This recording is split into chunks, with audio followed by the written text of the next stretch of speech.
Hi everyone, welcome back to literary Katha, your one stop destination for all things literature. आज हम बात करेंगे एक ऐसे पीरियड की ना तो पूरी तरह रोमांटिक था, ना ही आइडियलिस्टिक, बल्कि रियल था, बिटर था और डीपली साइकोलॉजिकल था। ये था जैकोबियन एज, जब स्टेज पे खून भी था और कोर्ट रूम में कॉन्स्पिरेसी भी, जब लव के साथ बिट्रेयल भी था और रिलीजन के साथ डाउट भी। तो चलिए शुरू करते हैं इस डार्क डैज़लिंग युग की कहानी।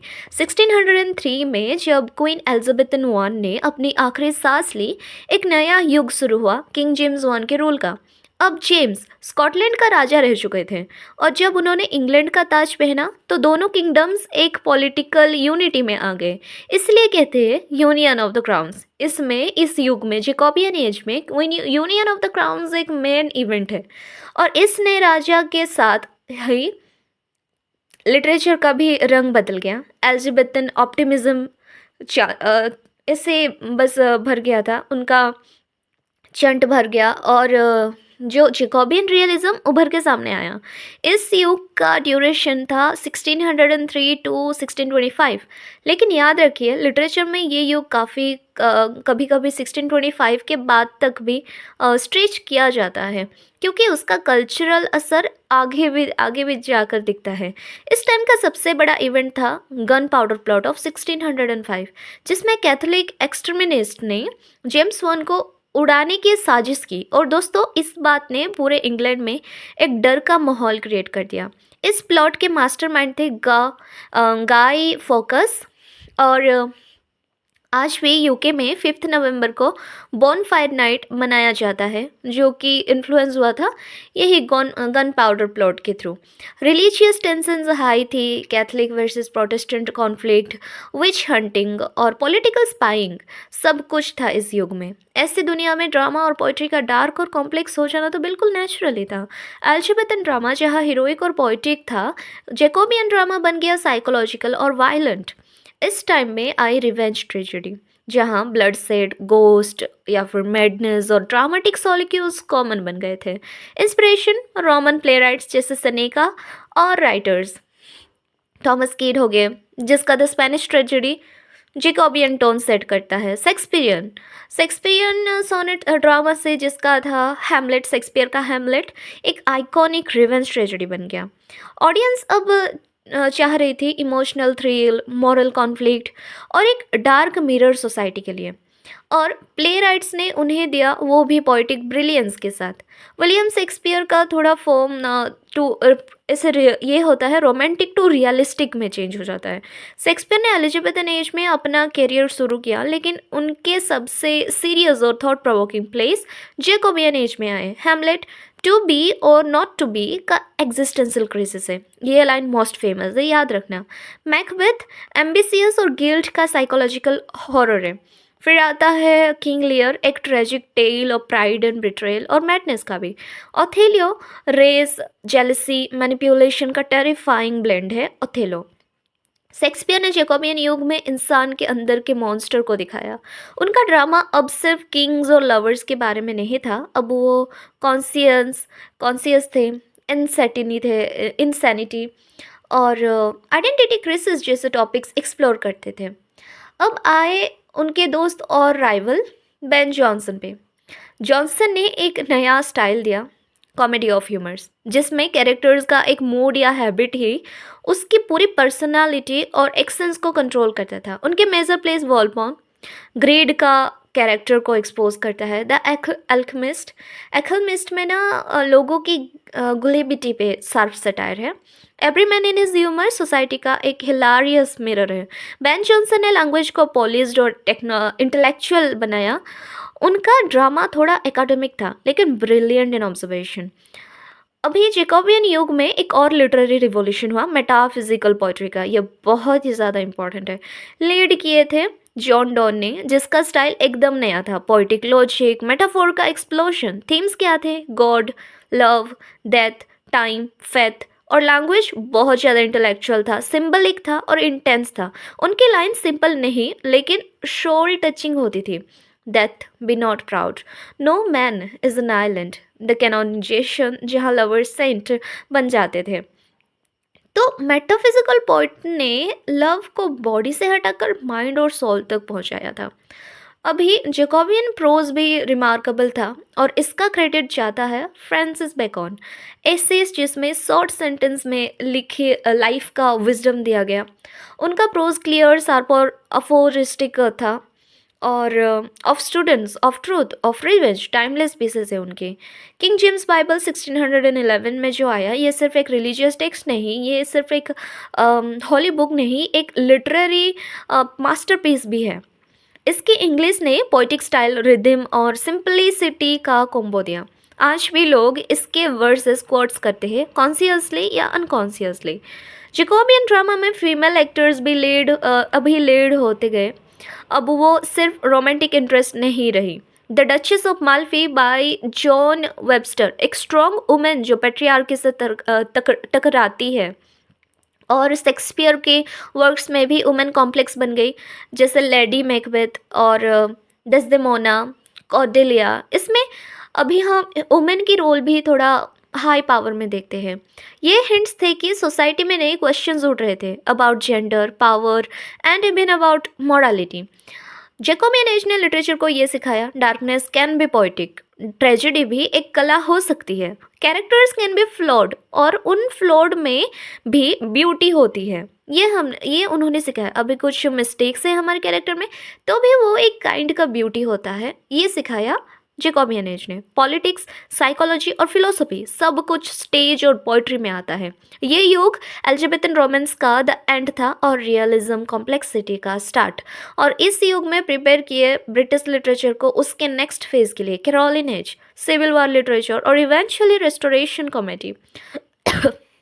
सॉरी, जेकोबियन एज एक ऐसी जर्नी थी जहाँ लिटरेचर ने स्टेज को एक बैटलफील्ड बना दिया, आइडियाज़ के, इमोशंस के और क्वेश्चंस के। तो ये वाला पार्ट बहुत ही इम्पॉर्टेंट है, एक्चुअली बहुत ज़्यादा इम्पॉर्टेंट है। तो द मेटाफिजिकल पोइट और विलियम शेक्सपियर की वर्क बहुत ज़्यादा इम्पॉर्टेंट है, याद कर लो। And the gunpowder plot, ये थोड़ा इम्पॉर्टेंट है, बस इतना ही याद करना है। And even about the king James Bible जो कि पब्लिश हुआ था 1611 में, ये याद कर लो। तो अभी हम स्टार्ट करेंगे the Caroline age. The Caroline age यह एक ऐसा पीरियड था जहाँ पॉलिटिक्स, पोइट्री और पर्सनल एक्सपीरियंसेस या फिर एक्सप्रेशंस तीनों का ज़बरदस्त मिला हुआ। मतलब पोइट्री, पॉलिटिक्स और पर्सनल एक्सप्रेशन से ये एक मिलावट है। तो चलिए वक्त के ये जो पन्नों को पलट कर चलते हैं 17th सेंचुरी इंग्लैंड की तरफ। कैरोलिन एज स्टार्ट होता है 1625 में, जब किंग चार्ल्स वन ने इंग्लैंड के राजगद्दी संभाली। इस दौर का नाम कैरोलिन लैटिन वर्ड कैरोलस से आया है, जो चार्ल्स का लैटिन वर्जन है। चार्ल्स नेम का लैटिन वर्जन है कैरोलस। अब ये समय लिटरेचर के लिए आसान नहीं था। इस दौर में इंग्लैंड में पॉलिटिकल टेंशन्स बहुत ज़्यादा बढ़ गए थे। एक तरफ राजा और उसके सपोर्टर्स, जिन्हें रॉयलिस्ट या कवलियर्स कहा गया, और दूसरी तरफ पार्लियामेंट, जहाँ से उठी प्यूरिटन मूवमेंट। जो ये टेंशन आगे चलकर बन गया इंग्लिश सिविल वॉर, जो कि 1642 से लेकर 1651 तक रहा। इस वॉर का क्लाइमेक्स इतना जोरदार था कि चार्ल्स वन को 1649 में एग्जीक्यूट कर दिया गया, मतलब राजा का सर कलाम कर दिया गया। इसके बाद इंग्लैंड बन गया एक temporary Republic, the Commonwealth, Oliver Cromwell के अंडर। तो ऐसे स्ट्रॉमी पॉलिटिकल बैकड्रॉप में लिटरेचर का रंग भी बदलने लगा। कैरोलिन एज का लिटरेचर दो मुख्य धारणों में डिवाइड होते हैं। फर्स्ट आता है कवालियर पोइट्री। ये पोइट्री कोर्टली और अरिस्टोक्रेटिक स्टाइल में लिखी गई थी, एकदम नवाबी अंदाज में। इसका फोकस था ब्यूटी, लव और लॉयल्टी और पर्सनल ग्रेस पर। रॉयलिस्ट के लिए लिखने वाले ये पोइट्स राजा के प्रति वफादार थे। पोइट्री में था विट, चार्म, एलिगेंस, पर सोसाइटी के डीपर इशूज से ज़्यादा ये पर्सनल इमोशंस और कोर्टली आइडियल्स को एक्सप्लोर करते थे। फिर आता है मेटाफिजिकल एंड रिलीजियस थीम्स। इस दौर के कुछ राइटर्स ने रिलीजियस और फिलोसफिकल पोइट्री भी लिखी, जिसे हम कहते हैं मेटाफिजिकल पोइट्री। ये पोइट्री थी थोड़ी कॉम्प्लेक्स, अब्स्ट्रैक्ट और फिलोसफिकल पर, बहुत ही दिल और दिमाग को छूने वाली थी ये सब पोइट्री। और ये जो मेटाफिजिकल पोइट्रीज और ड्रामा, 1642 में थिएटर्स बंद कर दिए गए थे प्यूरिटन्स के दबाव में। तो ड्रामा का जो उदन था एलिजाबेथन और जैकोबियन पीरियड में, वो यहाँ रुक गई। कैरोलिन एज में ड्रामा का डिक्लाइन देखने को मिला। अभी हम राइटर्स की बात कर लेते हैं। कवालियर पोइट्स में ये लोग चार्ल्स वन के कोर्ट से जुड़े हुए थे और उनका काम था अपनी पोइट्री के जरिए लॉयल्टी और ब्यूटी को सेलिब्रेट करना। Robert Herrick to the virgins to make much of time, एक ऐसी पोएम जो कहती है जिंदगी छोटी है, वक्त का सही इस्तेमाल करो। Richard Lovelace to Lucasta going to the wars, एक सोल्जर पोइट जिसका दिल भी था और ड्यूटी भी। थॉमस कैर्यू जिनकी पोएम्स में सेंसुअल एलिगेंस और म्यूजिकलिटी है। फिर सर जॉन सकलिंग्स और विटी और स्टाइलिश पोइट्री के लिए मशहूर है जॉन। फिर आते हैं मेटाफिजिकल पोइट्स। ये लोग थे जो स्पिरिचुअल और अब्स्ट्रैक्ट आइडियाज़ को पोइटिक फॉर्म में एक्सप्लोर करते थे, डीप थिंकर्स थे। जॉर्ज हर्बर्ट द टेम्पल, भक्ति और गॉड के साथ पर्सनल रिलेशनशिप पर लिखी गई पोएम्स लिखते थे। हेनरी वोगम जिनकी पोएम्स में मिस्टिकल ऑरा था। और थॉमस ट्राहर ने इनोसेंस, प्योरिटी और सोल की डिवाइन ब्यूटी पर लिखते थे। प्रोज राइटर्स थे जैसे कि जेरेमी टेलर, उनका काम था स्पिरिचुअल गाइड बनना, होली लिविंग और होली डाइंग जैसे बुक्स लिखी। फिर Thomas Hobbes philosophical political philosopher जिन्होंने बाद में लिवियाथन लिखा, मगर इस दौर में उनका अर्ली वर्क जारी था। चलिए कुछ इंपॉर्टेंट थीम्स देख लेते हैं कैरोलिन एज की। रॉयलिज्म वर्सेस प्यूरिटनिज्म। पॉलिटिक्स ने लिटरेचर को डायरेक्टली इन्फ्लुएंस किया। अक्सर पोएम्स में राजा का प्रति लॉयल्टी या उसके विरोध सेंटिमेंट्स मिलते हैं। कार्पे डिएम, ये एक बहुत इंपॉर्टेंट वर्ड है कार्पे डिएम, यानी लिव इन द मोमेंट। ये थीम कैवालियर पोइट्री में प्रोमिनेंट थी कि जिंदगी का मजा अभी लो, कल किसने देखा है। रिलीजियस डिवोशन, मेटाफिजिकल पोइट्स ने गॉड और स्पिरिचुअलिटी के साथ रिलेशन एक्सप्लोर किया। मोरालिटी और लॉस, वार और एग्जीक्यूशन के समय में नेचुरली और डेथ और फ्लिटिंग लाइफ को लेकर काफ़ी लिखा गया। तो आपको बहुत याद रखना है कार्पे डिएम। ये थीम किसका था? Cavalier poetry. अब कवालियर पोइट्री के अंदर क्या क्या आता है? To the virgin, to make much of time, to Lucasta going to the wars, जिनकी पोएम्स में ना सेंसुअल एलिगेंस और म्यूजिकलिटी थी। ऐसे writers Robert Herrick, Richard Lovelace, Thomas Carew, sir John Suckling, ये सब का नाम याद रखो जो कि कार्पे डिएम की थीम को यूज़ करते थे, लिव इन द मोमेंट की थीम को यूज़ करते थे।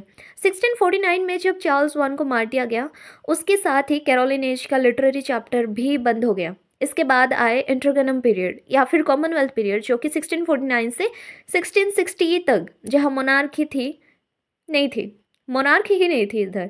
और फिर 1660 में जब चार्ल्स टू वापस आए थ्रोन पर, तब शुरू होता है रेस्टोरेशन एज, एक बिल्कुल अलग लिटरेरी फ्लेवर के साथ। तो दोस्तों, कैरोलिन एज हमें दिखाता है कि लिटरेचर सिर्फ कल्पना नहीं होता, वो समय का आईना होता है। जब राजनीतिक घमसाना हो, जब धार्मिक विचार उठने लगे, जब समाज बदलने लगे, तब राइटर्स क्या लिखते हैं ये समझना हमारे लिए एक अनमोल ज्ञान का जरिया है। और यही हमारे लिए बहुत इंपॉर्टेंट है लिटरेचर को पढ़ने के लिए। जब हम लिटरेचर को पढ़ते हैं, इसी बात को पढ़ना बहुत इंपॉर्टेंट है कि कौन से लिटरेचर ये जो कल्पना, ये जो राजनीतिक प्रॉब्लम्स है, इशूज़ है, जब धार्मिक विचार उठने लगे और यानी जब समाज फिर बदलने लगा, तब राइटर्स क्या लिखते थे, उनके थीम्स क्या थे, कौन कौन से राइटर्स थे, उनके कौन से मेजर वर्क्स थे जो एक्चुअली डिपिक्ट करते थे वो पीरियड को, यही सब लिटरेचर में पढ़ना होता है। तो ये आपको बहुत ज़्यादा याद रखना होगा।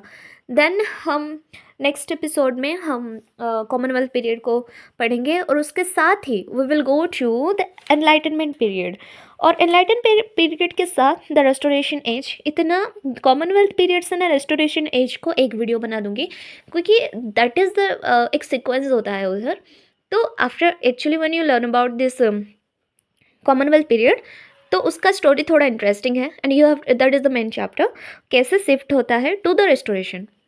कॉमनवेल्थ पीरियड से restoration is an interesting sequence, तो उसे सीक्वेंस में समझना इज़ लिटरली वेरी इंपॉर्टेंट। तो अगले वीडियो में हम वो डिस्कस करने वाले हैं। तो आपको ये एपिसोड कैसा लगा कमेंट में ज़रूर बताइए और लिटरेरी कथा को सब्सक्राइब करना ना भूलें, ताकि आप तक ऐसे और भी लिटरेचर का जेम्स पहुँचे। मिलते हैं अगले एपिसोड में एक नए युग के साथ। Thank you.